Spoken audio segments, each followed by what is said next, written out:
Hope you're ready. It'll be here any minute. Is that a rifle? You don't know what a rifle looks like? It's just swords were your thing and guns were mine. But I guess we're both doing guns now. I just didn't know that. Well, that's intense.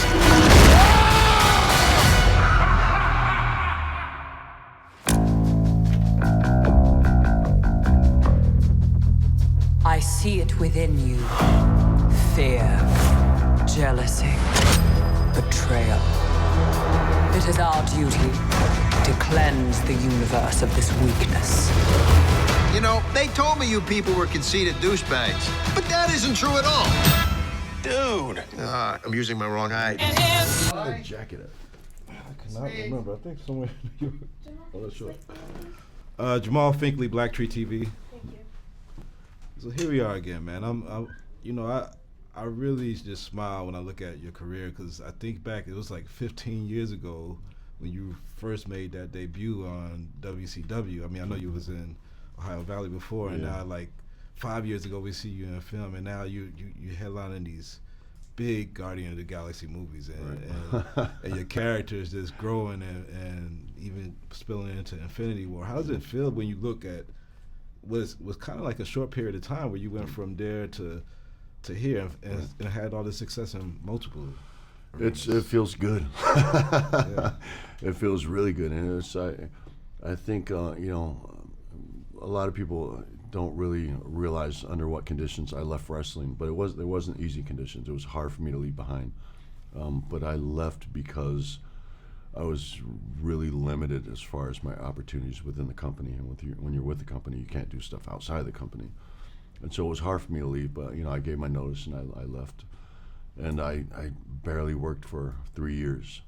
And so Guardians when I finally landed Guardians, it was just a big sigh of relief because I really took a chance on myself leaving the company in a lucrative career. I left when I was on top of wrestling. Yeah. So it was a bit risky, but landing Guardians just, opened up whole new doors for me, and it actually, even more than it changed my career, it just changed my life.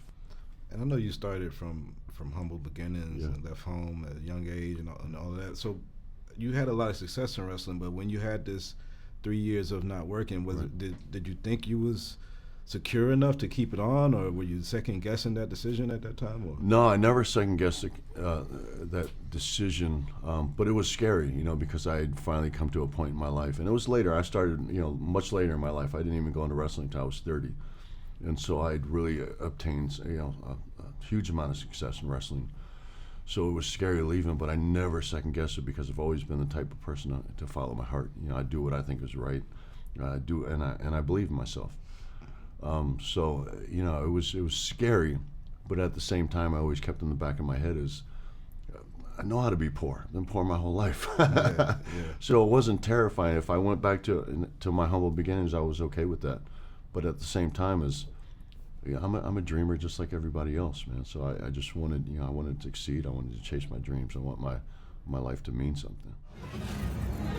This is weird. We've got a sovereign fleet approaching from the rear. Why would they do that? Probably because Rocket stole some of their batteries. Dude! Right. He didn't steal some of those. I don't know why they're after us. What a mystery this is.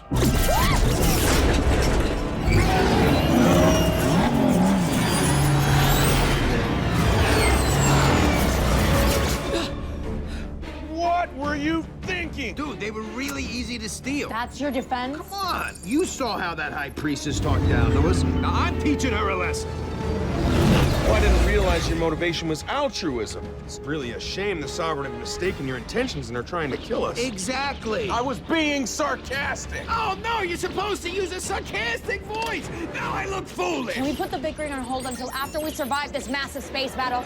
More incoming! Good. I want to kill some guys.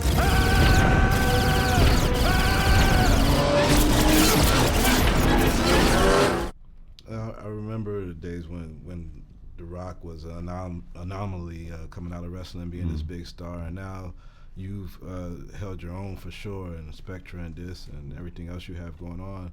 Do you think that now people are looking at that career path as like, oh, this is a way for me to get to stardom, other than just the love for wrestling that some people?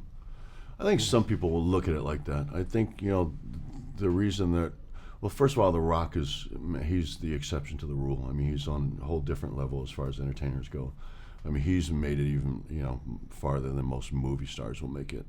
But that's just because of who he is as a person and who he is, as an entertainer. It's just, there's something special about him that you can't just decide I'm going to go into wrestling, then I'm going to be The Rock. That's not something you decide. It's a God-given gift that he's got. I will never be The Rock.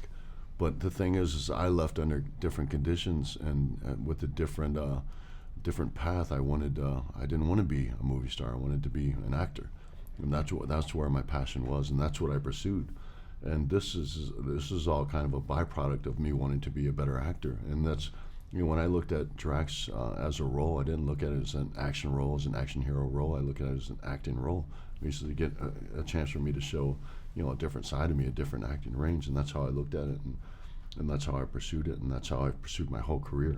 Yeah. And when I tell people that it's really a great thing that I have these big franchise films to lean back on, but it also gives me the luxury to do smaller films where I can, again, become a better actor. And that's my dream. Like, that's my passion. I really just want to be a better actor. So it's a different path for everybody. You just got to find your own path. Well, you're truly holding it down, and you're a great actor. Thank you. I mean, that's one of my favorite characters in this series. So thanks for putting on a good show. Man. Thank you very much.